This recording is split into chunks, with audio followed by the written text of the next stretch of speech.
చిన్నగా ఉన్నది, ఇగో ఇంతే గొలుసున్నది. ఇగో వీళ్ళ వరి మా వరి అంత ఎత్తు లేదు. ఈ వరి ఇగో చిన్నగా ఉన్నది, వరి ఇగో చిన్నగా గొలుసున్నది. మా అంత వరి ఎత్తుగా లేదు, ఎర్రగా ఉన్నది వరి. ఇట్లున్నది. ఇగో మా వరి ఈ రకంగా ఉన్నది. ఇగో ఈ వరి ఇగో ఈ రకంగా ఉన్నది. ఇలా గొలుసు చిన్న గొలుసు, ఇది పెద్దగా లేదు గొలుసు.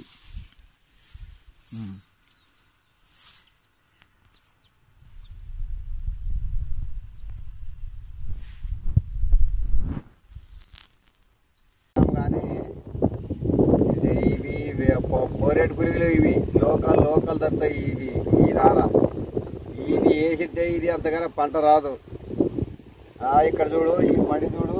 ఇక ఈ డబ్బా వాడినాము. ఈ డబ్బా వాడినందువల్ల గంట మొత్తము 50, 60, 70 పాసుల వరకు వచ్చినాయి.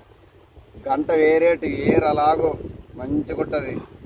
ఈ డబ్బులకు తప్ప మరి వేరే మందులు వాడితే ఈ పంట ఎప్పుడు వచ్చలేదు. ఇవే జీజస్ ఎకరం వరకు ఉంటుంది దాదాపు. చేను చూడండి ఎంత హైట్ వచ్చిందో చూడండి. మస్తు హైట్ వచ్చింది, ఎగ్జామ్ హైట్ వచ్చింది. దాదాపు 1 ఎకరం వరకు ఉంటుంది. హైట్ చూడండి. ఇగో ఇంత హైట్ వచ్చింది, గొల కూడా మామూలు రాలేదు. ఇగో ఇంత పొడుగు వచ్చింది గొల.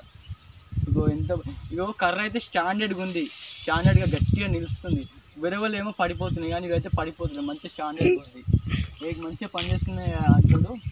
ఇంకేంటంటే ఈ యొక్క ఆర్గానిక్ ప్రోడక్ట్ వల్ల మనకు చాలా అంటే వాళ్ళకు ఈ గోళీలు చల్లినా, ఇగో ఈ మందు కొట్టిన, ఇగో ఈ జానడి పొడుగు గొలుసు, మంచిగా పచ్చగా వరి, ఇగో ఇంత పొడుగుతోటి గొలుసు, ఇగో పచ్చగా వరి వచ్చింది.